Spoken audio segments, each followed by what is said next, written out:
Olá pessoal da 22A, bom dia. Espero que vocês estejam bem. Estamos dando sequência aí à nossa semana, começando hoje numa terça-feira, né? Dia 3, né? A gente segue aí essa última partezinha sobre embriogênese, né? E depois a gente vai dar um desfecho sobre isso. Seguimos nos trabalhos remotos, né? E nas nossas aulas invertidas, né? Então, já deve estar para vocês aí um material aí no Google Class, para que vocês possam dar sequência àqueles trabalhos que a gente vem realizando aí nesse período. Depois dessa parte de embriogênese, gente, nós vamos trabalhar a questão de histologia, que provavelmente vai ser o nosso último ponto desse ano, né? Histologia animal. Se der, a gente faz um recorte para histologia vegetal, numa dessas aulas do sábado, né? E a gente vai seguindo aí até esses horários, provavelmente aí em dezembro, talvez primeira semana de janeiro, tá? Bom, antes da gente começar a nossa colocação de hoje, que é o finalzinho de embriogênese, eu queria comentar com vocês a respeito do nosso cenário, né, de pandemia, como está essa semana, né? E vocês devem ter observado aí na imprensa que a pandemia retorna numa segunda onda aí no mundo, começando pela França, Itália, Inglaterra, né? Então, alguns países já estão fechados e essa onda ela vai se espalhando pelo mundo com a mesma velocidade que se espalhou da primeira vez, né? Aqui a gente conseguiu segurar um pouco, a gente fez um fechamento rápido, né? Mas provavelmente ela deve chegar, aí a gente vai ter que estar preparado para essa situação. Mas junto com isso, gente, também está chegando a vacina, né? Então, é muito importante prestar atenção nessa questão da vacina, para que a gente não fique aí com dúvidas, né? Com mensagens e informações que não são verdadeiras, né? Dificilmente uma vacina ela vai ser dada ao público, né? Se não tiver todas aquelas fases corretas e aprovadas pelo nosso órgão, né, de licenciamento, né, que é a Anvisa. O Instituto Butantan, que está trabalhando nessa vacina, gente, ele tem uma eficiência, é um instituto de renome internacional, né? Então, com certeza, a gente sabe, eu digo para vocês, eu conheço algumas pessoas, né, que estão diretamente ligadas com o Instituto Butantan e a gente tem uma ciência de que as coisas estão indo num momento assim rápido, né, mas com eficiência. Então, pode ter certeza que esse momento, quando tiver aprovação, né, que já estamos na terceira fase, né, que é a fase de teste com humanos, né, isso já poderemos produzir a vacina em meados de janeiro, fevereiro, né? O que falta agora é a gente conseguir os insumos que tem que vir da China para que esse serviço aí siga, né? Para que a gente possa produzir uma quantidade significativa de vacinas e que uma boa parte da população brasileira possa ser imunizada, né? Importante saber, gente, que independente disso, né, a gente tem que tentar manter esse isolamento, né, procurar evitar a não sair muito de casa, gente, se puder evitar, e evitar ir a shoppings, evitar aglomerações, porque o que acontece, né? A gente tem um período de inverno, né? No inverno as pessoas estão mais juntas, as pessoas ficam mais trancadas dentro de seus estabelecimentos, das suas moradias, né? E aí o vírus encontra um ambiente perfeito para a sua proliferação.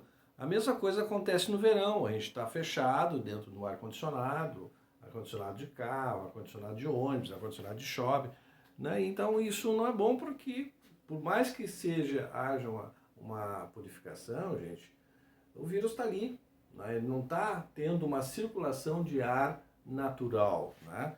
Então, por isso que o importante nesse momento é a gente estar o máximo possível em lugares arejados, né?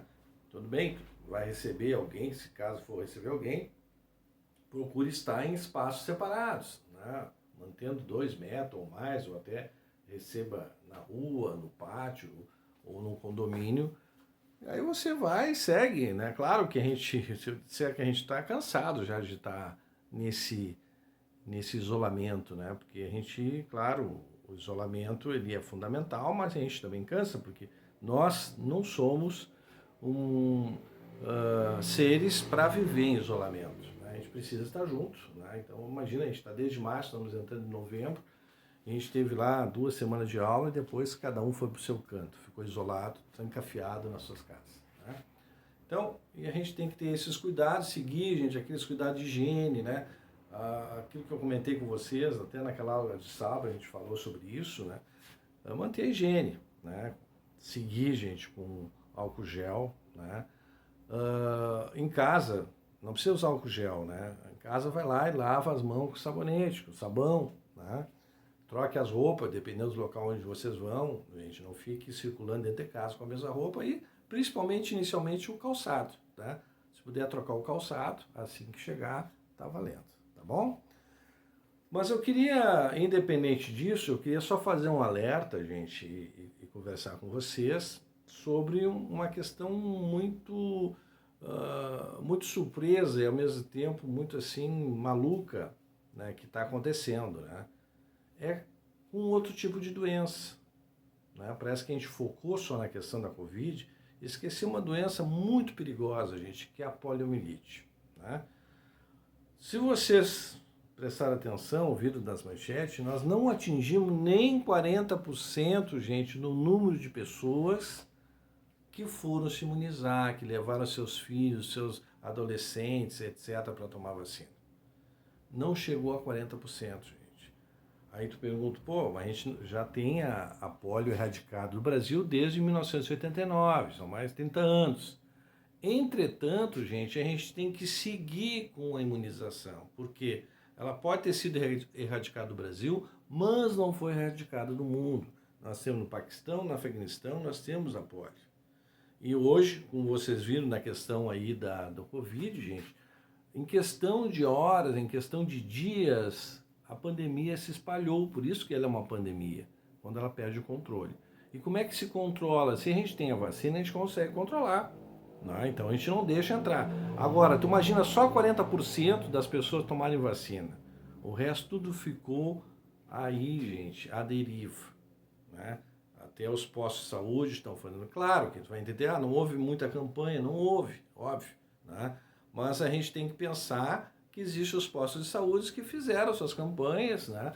E aonde colocaram a importância de tomar essa vacina, né? Porque a polio, gente, ela não pega só em criança, ela pode dar em adultos. E é uma doença muito grave que pode levar à morte, né? Se não levar à morte, gente, é o atrofiamento muscular, né? O mau desenvolvimento dos membros, né? Então, é uma doença muito forte.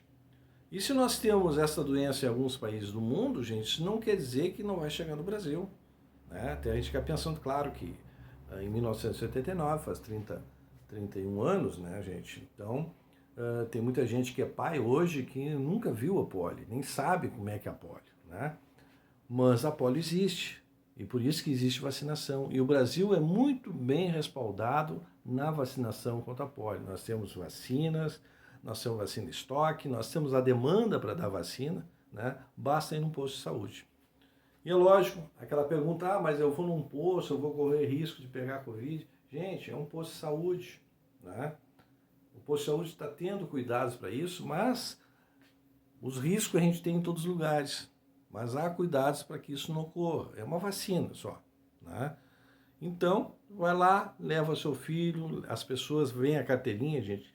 Quem não tomou vacina, fala aí pro irmão, fala para a mãe, pro sobrinho, pessoas, para tia que não levaram seus filhos para tomar vacina, gente, para tomar a vacina da polio, né?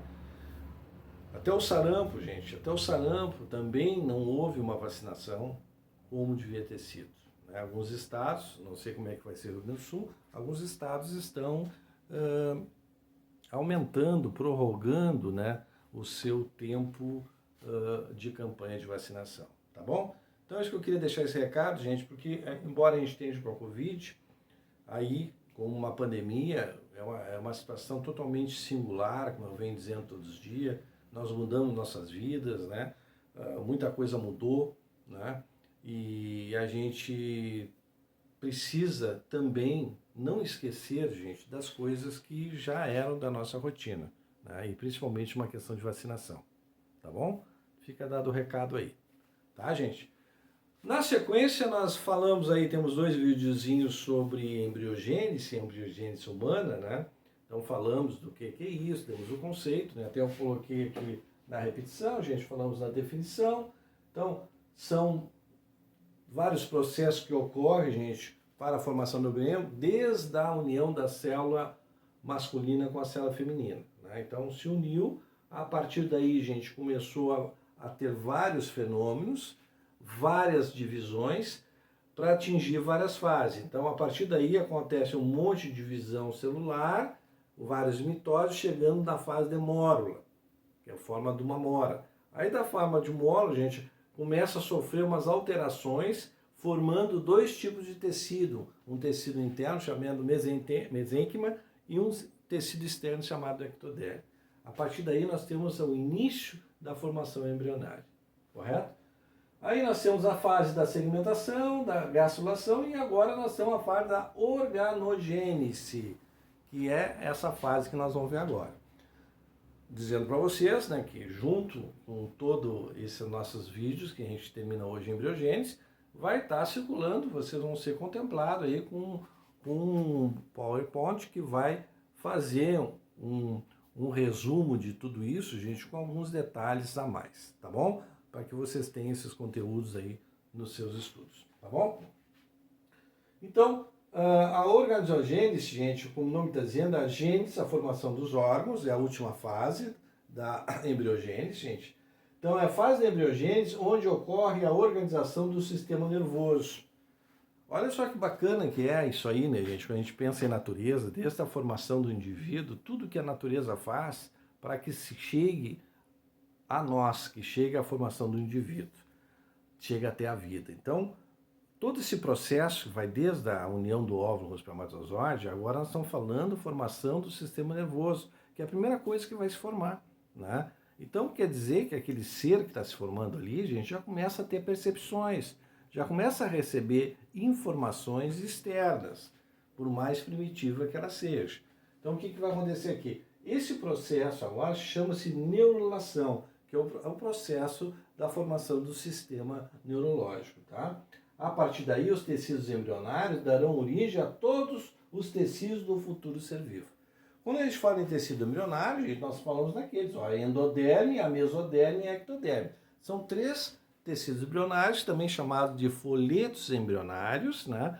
Que a partir de cada um desses tecidos, gente, vão originar partes do nosso organismo. Essa formação, gente, ela vai acontecer em todos os seres vivos. Que eu digo daqueles seres vivos que vão sendo superiores, que nós vamos falar nos indivíduos vertebrados superiores, que nós vamos falar aqui em peixes, aves, répteis, anfíbios e mamíferos.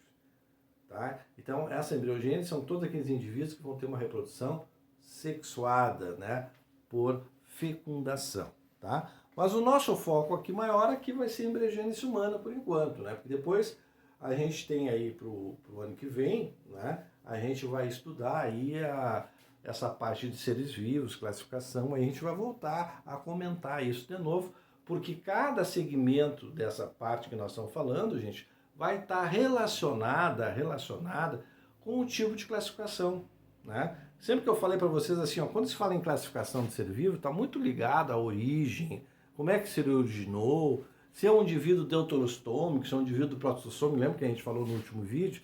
Então, essas classificações, gente, é que vão originando aquilo que nós sabemos de ser vivo em termos de característica, né? E tudo, né, tu sabe, está muito ligado ao aumento da microscopia. Quanto mais eu enxergo detalhes do tecido, dos órgãos, da célula, gente, eu posso identificar diferença nesses seres vivos, tá ok? Então vamos aqui, ó. Vamos voltar para aqui para cima. Então nós temos aqui a endoderme, mesoderme e ectoderme. Então vamos ver o que se forma desses tecidos, né? Então a ectoderme, que é o tecido mais externo, com o nome ecto fora, endo para dentro e meso no meio. Como o nome está dizendo, bem original. Então a ectoderme, gente, originará no digestivo pelos, casco, chifres, sistema nervoso, mucosa da boca, nariz, ânus, esmalte dos dentes, tá? Então, gente, aqui, ó, daquilo que vai se formar da ectoderme, tá bom? Então, vocês podem ver aqui que nós estamos falando não só de aspectos do organismo humano, mas também estamos falando de outros animais, tá bom? Outros seres. A endoderme originará glândulas, olha só, glândulas como o fígado, pâncreas, glândulas salivares, intestinais e estomacais, pulmões e brânquias, né? Então, o que a gente vê aí, gente? A gente vê brânquias, nós estamos falando aí de anfíbios, nós estamos falando em peixes, né? Também, né? Mas o nosso foco é mamífero, né? Mas aqui, o que nós temos? Fígado, pâncreas, glândulas salivares, intestinais, estomacais, pulmões, né? Que são parte de indivíduos pulmonares e principalmente os indivíduos mamíferos, tá? Mesoderme originará a derme, aquela parte embaixo da epiderme. Pericárdio, gente, é aquele tecido que envolve o coração, que nós chamamos lá no tecido epitelial, que a gente vai estudar para frente aí, né? Tecido epitelial, gente, do tipo serosa, nós chamamos serosa. Então nós temos aqui o pericárdio, reveste o coração. O peritônio, gente, que reveste o nosso sistema digestório, né? Nós temos aqui ossos, né? Músculos, sangue, vasos sanguíneos e vasos linfáticos, que fazem parte do sistema sanguíneo e sistema linfático, os rins, bexiga urinária, testículo e ovários. Tudo isso aí dá mesoderme, tá? Então, ectoderme, endoderme, mesoderme são os três tecidos embrionários, ou também chamado folhetos embrionários, tá? Tudo isso aí vai estar aí no Data Show, gente, com desenho, com algumas coisas para vocês aí desfrutarem, né? Claro, também tem a internet que vocês podem olhar e viajar à vontade, tá? Bom, depois aqui nós temos essa última partezinha, gente, que são chamados anexos embrionários. O nome está dizendo anexo, né? Embrionário. São estruturas que também são formadas, gente, aqui nos tecidos embrionários, que irão auxiliar no período embrionário, ou seja, no período da gestação. Essas estruturas, gente, vão estar ali para auxiliar. Então, muitas coisas você já ouviu falar, né? Líquido amniótico, placenta, são coisas que a gente, no popular, a gente já ouviu falar. Aí tem algumas determinações, gente, que o objetivo de tudo isso aí, desses anexos embrionários, gente, é proteção, é nutrição, é respiração, excreção, é tudo aquilo que é aquele embrião, porque tu vê, quando a gente está lá dentro da barriga da mãe, a gente não está respirando pelo pulmão, né? A gente está recebendo o nosso oxigênio através de outro sistema. Então isso, gente, está presente e é realizado pelos anexos embrionários, tá? Então nós temos aqui as principais estruturas formadas a partir desses embrionários que irão auxiliar no nosso período de gestação, no período embrionário. Então nós temos aqui, ó, saco vitelínico, alantoide, âmnion, córion e placenta, tá? Então nós vamos ver lá em cima, gente, saco vitelino é o principal, envolve o vitelo e garante a nutrição do embrião. Está presente nos peixes, anfíbios, aves e mamíferos, ok? Depois vai vir um desenho para mostrar para vocês esses detalhes. Alantoide atua como órgão respiratório e excretor, né? Para eliminar o acúmulo de ácido úrico que acontece, já que há um processo metabólico, né? Vai haver acúmulo de ácido úrico, tá? Presente no répteis e aves, gente, e pouco aparece nos mamíferos, tá? Depois nós temos o âmnion, né? É um saco membranoso, gente, cheio de líquido, chamado líquido amniótico, onde a criança fica lá dentro, né, gente? E a proteção daquele líquido qual é, gente? Contra choque, se a mãe cai, se houve uma batida, né? Algum tipo de acidente, aquele líquido protege, né? Então a criança está ali no meio daquele líquido e qualquer ação mecânica, algum trauma que possa ocorrer, né, tem essa proteção. Então, a proteção, gente, contra choque e também com algumas infecções. Tem uma espécie de um sistema imunológico aí de acessório. O córeo, gente, são membrana mais externa do embrião, que envolve todos os anexos, ou como seja a capa, né? Seja a capa. Então vai aparecer também répteis, aves e mamíferos. Alguns vão desenvolver mais, outros vão desenvolver menos, outros vão aparecer pouco, outros vão ter só um desses anexos, tá? Então, tudo isso aí depois a gente vai complementando aí no Data Show. Depois, por isso, a placenta, né, que você já ouviu falar, originada do córeo. Então, o córeo origina através de algumas membranas, vai originar a placenta, onde o embrião recebe a partir daí, gente, nutrientes, troca de gases e excreção. Gente, a placenta é exclusiva de quem? Exclusiva dos mamíferos, tá? Então, gente, aqui os anexos embrionários, os folhetos embrionários, o que originam, né? Depois a gente, lá no Data Show, a gente vai colocar um desenho, vai mostrar isso para vocês, né? E aí terminamos esse assunto de embriogênese, né? Para depois, daqui um pouquinho, começar o nosso tema de histologia, estudos dos tecidos. Até porque, gente, os folhetos embrionários, gente, também, né? Agora a gente vai estudar um pouquinho aí que chama-se diferenciação celular, especialização, gente, já aqui dentro desse processo, né?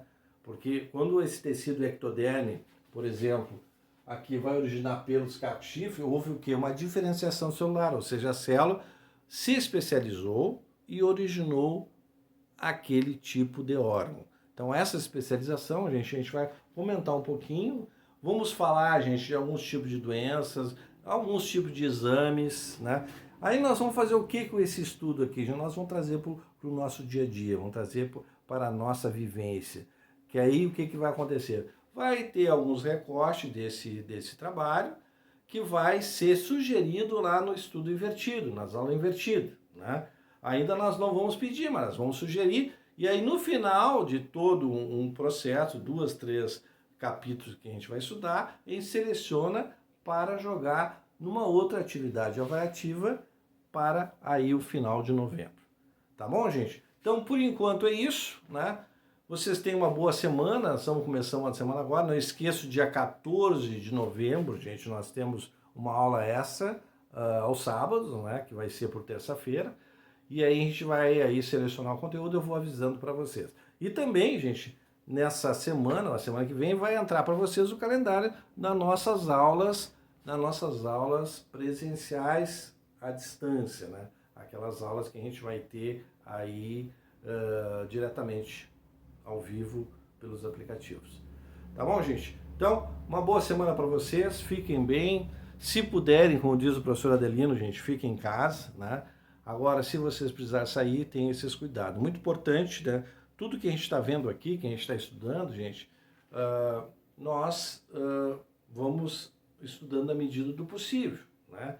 Agradeço, claro, a turma de vocês pela participação, né? Eu acho que vocês estão bem dentro dessa nova realidade e a gente está à disposição. Quando tiver aquelas aulas ali de apresentação, gente, vocês gastem o tempo também para fazer outras perguntas que vocês acharem pertinentes ao momento que nós estamos vivendo. Tá bom, gente? Grande abraço a todos, obrigado pela atenção, espero que vocês assistam esse filme, né? Quem não puder no horário assiste depois, mas não esqueço, aqui a gente vai junto agora daqui um pouco, um PowerPoint que vai conversar com vocês um pouquinho mais sobre esse tema. Tá bom, gente? Grande abraço, uma boa semana, fiquem em paz. Tchau!